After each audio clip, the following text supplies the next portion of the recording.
سب سے اہم خبر دے رہے ہیں کہ پنجاب حکومت کا حد عزت کا قانون لاہور ہائی کورٹ میں چیلنج کر دیا گیا۔ درخواست میں موقف اختیار کیا گیا کہ حد عزت آرڈیننس اور حد عزت ایکٹ کی موجودگی میں نیا قانون نہیں بن سکتا۔ یہ قانون میڈیا کو کنٹرول کرنے کے لیے لایا گیا۔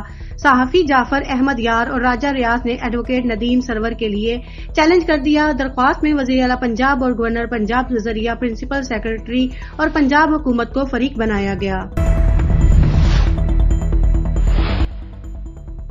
غزہ کی صورتحال سے آپ کو اپڈیٹ کریں۔ غزہ میں جاری بربریت کو 8 ماہ مکمل ہو گئے مگر صہیونی فوجوں کی دہشت گردی نہ تھم سکی۔ 24 گھنٹوں کے دوران مزید 70 فلسطینی شہید کر دیے گئے۔ اقوام متحدہ نے بچوں کے خلاف جرائم پر اسرائیلی فوج کو اپنی بلیک لسٹ میں شامل کر دیا۔ اسرائیلی فوج نے شمالی غزہ سمیت مختلف علاقوں پر بم برسائے۔ شیخ رادان کے علاقے میں تازہ کارروائیوں میں 5 فلسطینی جان سے گئے۔ قائد مسلم لیگ نون میاں محمد نواز شریف نے کہا ہے کہ قوم ملک کی خدمت اور اجاڑنے والوں کا موازنہ کرے۔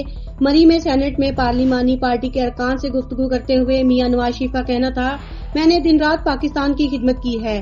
جو بڑا کام پاکستان میں ہوا اس کے پیچھے مسلم لیگ نون ہے۔ جنگلہ بس کہنے والے پشاور میں اربوں روپے کھا گئے۔ پشاور میٹرو بس گھپلوں کی انکوائری سامنے نہیں لائی گئی۔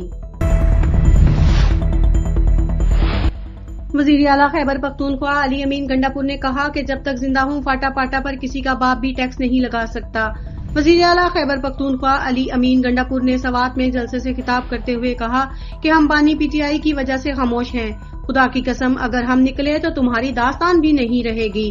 داستوں میں علی امین گنڈاپور کا کہنا تھا کہ پشتونوں نے ہمیشہ قربانیاں دی، بھٹو کو اقتدار دینے کے لیے پاکستان کو تڑوا دیا، آج پھر وہی تاریخ دہرا رہے ہیں۔ مشرق پاکستان سے قوم کا نقصان ہوا، شخصیات کے فیصلے ہمارے ملک اور اداروں کی تباہی کر رہے ہیں، ہم شخصیات کے فیصلوں کو نہیں مانتے۔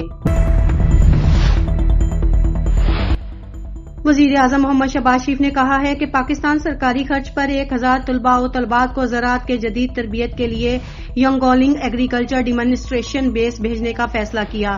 وزیر اعظم نے چین میں پاکستانی سفیر اور متعلقہ حکام کو چینی حکام سے منصوبے کو حتمی شکل دینے کی ہدایت کر دی۔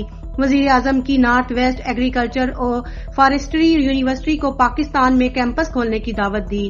حکومت پاکستان سے اس امر میں ہر قسم کی معاونت فراہم کرنے کی یقین دہانی کروائی۔ وزیر اعظم محمد شہباز شریف نے شیان میں ینگلنگ ایگریکلچر ڈیمانسٹریشن بیس کا دورہ کیا، بیس کے مختلف حصوں اور پاکستانی پولینڈ کا بھی دورہ کروایا۔ وزیر اعظم کو پاکستانی پولینڈ میں پاکستانی مصنوعات بھی دکھائی گئیں۔ پاکستان کی تاریخ کا پہلا پنجاب لائیو سٹاک کارڈ اور پہلی فارمر رہنمائی ایپ کا اجرا۔ وزیر اعلیٰ پنجاب مریم نواز شریف کی زیر صدارت لائیو سٹاک سے متعلق اجلاس۔ اہم پروجیکٹس کی منظوری، Punjab live stock card project کی منظوری، مویشی فیڈ کے لیے 2.5 لاکھ بلا سود قرضے ملیں گے۔ وزیر اعلیٰ مریم نواز شریف کی لائیو سٹاک فارمر کے لیے قرضے کے حصول کے مراحل آسان بنانے کی ہدایت۔ وزیر اعلیٰ مریم نواز شریف کی جنوبی پنجاب میں فارمر کو ڈیری فارمنگ کے لیے اسکیم تیار کرنے کی ہدایت۔ پنجاب کے لائیو سٹاک فارمر کو معاشی اور خود مختاری کی راہ پر گامزن کرنا چاہتے ہیں۔ جنوبی پنجاب کے دیہی علاقوں میں مقیم مرد و خواتین کو ڈیری فارمنگ کے لیے آسان اقساط پر قرضے فراہم کرنے کا جائزہ لیا جائے گا۔